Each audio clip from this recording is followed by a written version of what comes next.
stuck in the engine. It started with a strange, screeching sound echoing through a parking garage and turned into a rescue nobody saw coming. I got him. He's holding on so dear life to your car. You little... Oh, you are so cute, too. His heart is going. This is the story of how Kitty found her family by getting stuck in a car engine and ended up running the entire household. It began as an ordinary errand. Josh and his girlfriend were heading out to the store when a faint, panicked noise stopped them in their tracks, coming from somewhere inside the parking structure. But we were hearing a cat cry out into the distance. It sounded like it's coming from the right side, and then it sounds like it's coming from the left side. So we've been right there, you can hear it. After a moment of confusion and some wandering around the garage, they realized it was coming from underneath the hood of a car. So this whole entire time, we're circling around for about like 30 minutes. Finally figured out where the cat is crying. It's in this dude's car. I was putting my ear to all the cars, and I pinpointed this one. But the way it was echoing was very loud, and it was hard to pinpoint. Yep, it's stuck in this car. It wasn't just any car. It was someone else's property, parked in a garage shared by roughly 500 apartment units. I don't know, we're gonna have to somehow get in contact with the owner. I don't want to mess with somebody's car. Yeah, there's a cat. Yeah, there's a cat stuck in the engine bay. But we don't know whose car it is. But Yeah, we don't know kitty in whose there. car it is, but we're trying to figure out how to get it out of there. They couldn't just leave the kitty there, so with no idea who the owner was, Josh's girlfriend and a neighbor started knocking on doors, one after another, trying to track down whoever this vehicle belonged to. So after some time has passed, the lady's husband came out with a screwdriver I needed to get the bid on.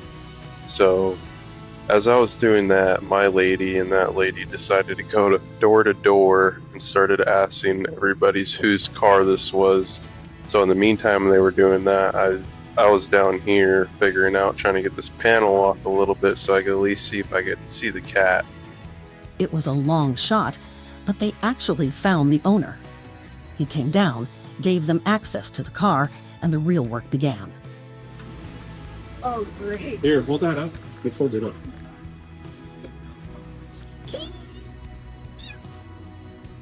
Like that. Do you see him there? Oh my God. It's right here. 4 hours in, they were still at it, coaxing, waiting, trying anything to get her to come out of hiding. Yeah, I have the jack, but it's trying to figure out the pinpoint the location.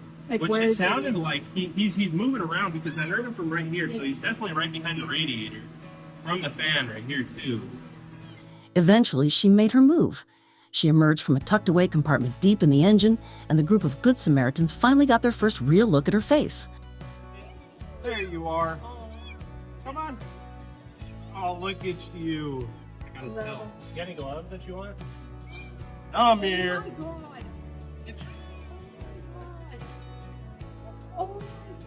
I got him. Oh my God. He's holding on so dear life to your car. You little...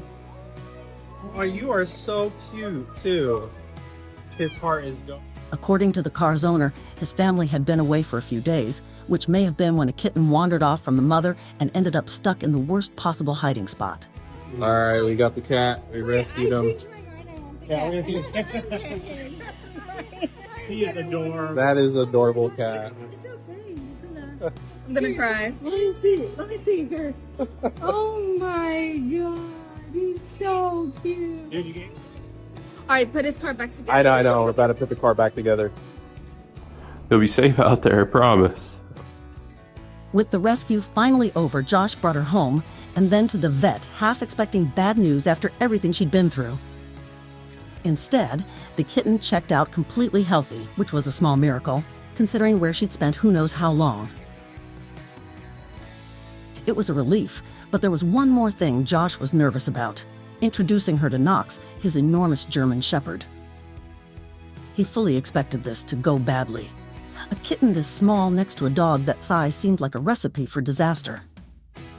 Instead, Knox turned out to be remarkably curious to just meet the little creature behind the bathroom door. He waited all night, and he looked like, if he could talk, he'd say that he just wanted to check on the little creature and promise not to hurt the kitty in any way. Josh just had to let him see the kitty, and Knox was so happy that he didn't know what to do. The kitten actually made the first move herself, and from there, it was smooth sailing. She is hungry. And the boy is nosy. Sit. And stay right there.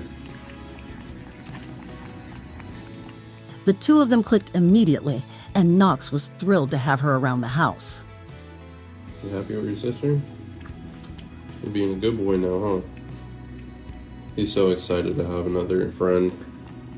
He's been alone for what, 2 years? Almost going on 3? Haven't had any brothers or sister since birth?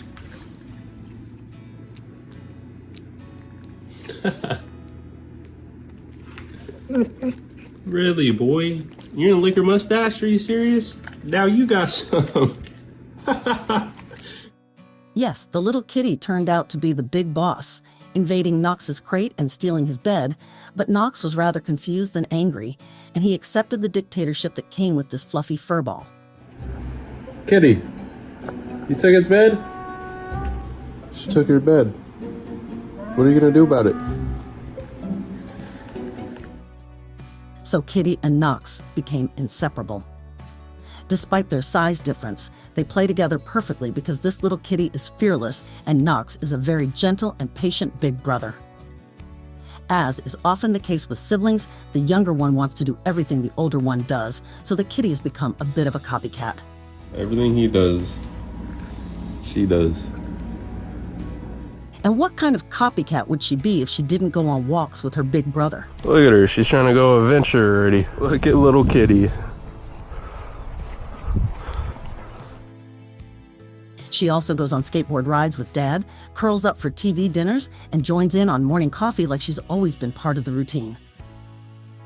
She's no longer the impossibly tiny and scared creature pulled from beneath a car hood, but very much a full member of the family. And despite being the smallest one in the house, make no mistake about who's really in charge. Somewhere in the middle of all this, something else changed too: Josh himself. A self-described dog person through and through, he found himself completely won over. This tiny creature he'd pulled out of an engine had somehow turned him into a cat person too. Naming the kitty who changed his life, though, turned out to be its own ongoing saga. From the moment he lifted her out of that engine pit, Josh had simply been calling her Little Kitty. And despite plenty of suggestions from followers online, none of them quite stuck. So for now, at least, her name remains exactly what it started as: Kitty. As simple as that.